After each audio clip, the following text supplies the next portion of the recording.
Have you ever wondered why we feel so much pressure to survive even in a world that is richer than ever before? We live in a time of incredible machines and fast technology, but many people feel more stuck than their parents were. We have big dreams about what we want to do and who we want to be, but most of our energy goes into just keeping our heads above water. We are told that if we work hard we can have everything, but the foundation under our feet feels shaky. Imagine waking up in a house where you do not know if you can stay for more than a few months. Imagine having a great idea for a business but no way to get to the office because the bus costs too much. This constant worry is like a heavy weight that prevents us from truly moving forward. We are currently facing a world where the gap between the rich and the poor is growing. Our planet is getting hotter and our societies are getting older. These are massive problems that feel too big for any one person to solve. The usual answer we hear is that we need more money in our pockets. Some people suggest giving everyone a basic income so they can buy what they need. But there is a different way to look at this problem that focuses on what we share rather than what we own. This is the idea of looking at the collective floor of our society. Instead of focusing on cash, we can focus on the essential things that make life possible for everyone. This brings us to a surface concept that is very simple to understand. It is the idea of making basic services free for everyone at the moment they need them. Think about walking into a library. You do not pay to enter and you do not pay to borrow a book. The service is just there for you because we have decided as a society that reading is a good thing for everyone. We can take this same idea and apply it to the pillars of our lives. These pillars are health and education and housing and transport. On the surface, this sounds like a way to help the poor, but it is actually a way to strengthen the whole community. When a person can go to a doctor without worrying about the bill, they stay healthy and can keep working. When a person has a stable home, they can think about the future instead of just the next month. When school is open to everyone, we get the doctors and engineers that our society needs to survive. This surface level is about safety and stability. It is about making sure that no one falls through the cracks. But if we look deeper, there is a hidden assumption that we have lived with for a long time. We assume that the pursuit of happiness is something that happens entirely inside a single person.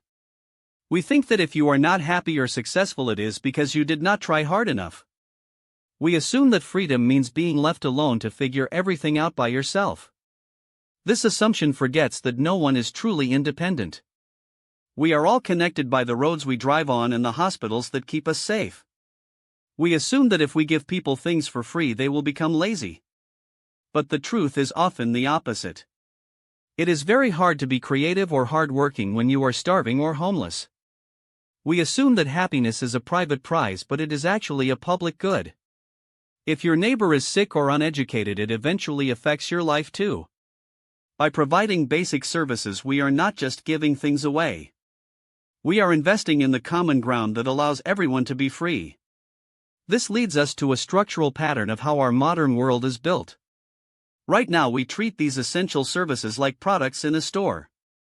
If you have enough money, you get the best healthcare and the best school. If you do not have money, you are left with the leftovers. This creates a pattern of inequality that repeats across generations. If you live in a place with bad transport, you can only take jobs that are nearby.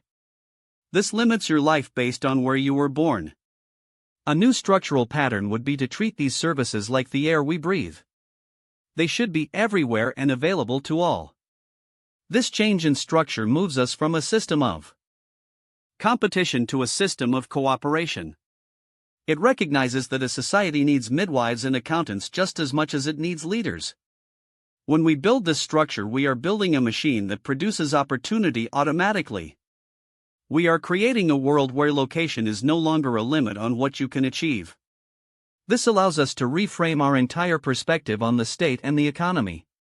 Instead of seeing the government as a giant tax collector, we can see it as a provider of the basics that make freedom real.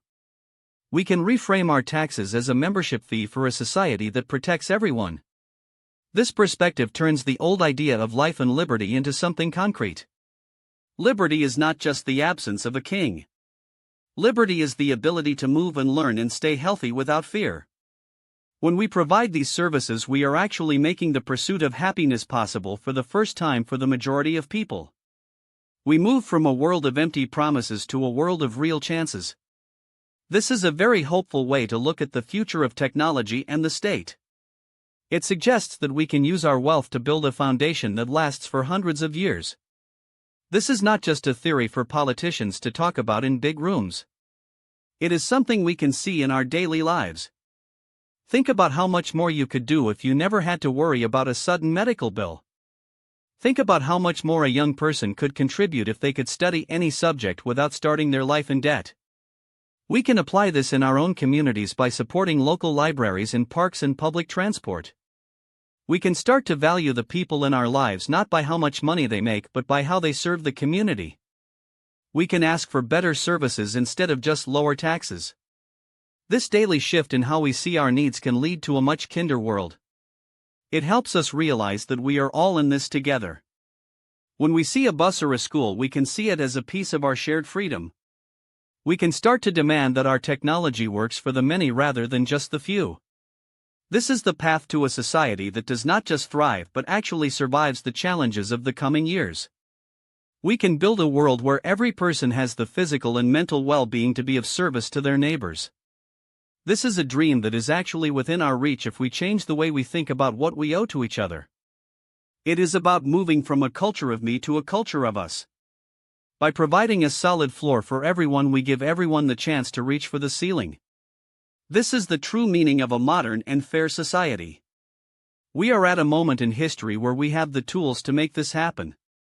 We just need the courage to recognize that our happiness is tied to the happiness of the person standing next to us. We can turn the challenges of aging and climate into opportunities for better care and better living. This is a spacious way to think about the future that leaves room for everyone. It is a slow and steady building of a home for all of humanity. It is a promise that no matter what happens, you will have a place to live and a way to learn. This foundation allows us to stop living in survival mode and start living in a mode of contribution. We can finally focus on making something of ourselves because the basics are taken care of. This is the gift we can give to the next generation. If you woke up tomorrow in a world where your health and your home were guaranteed for life, how would the way you spend your time and the dreams you follow change right now?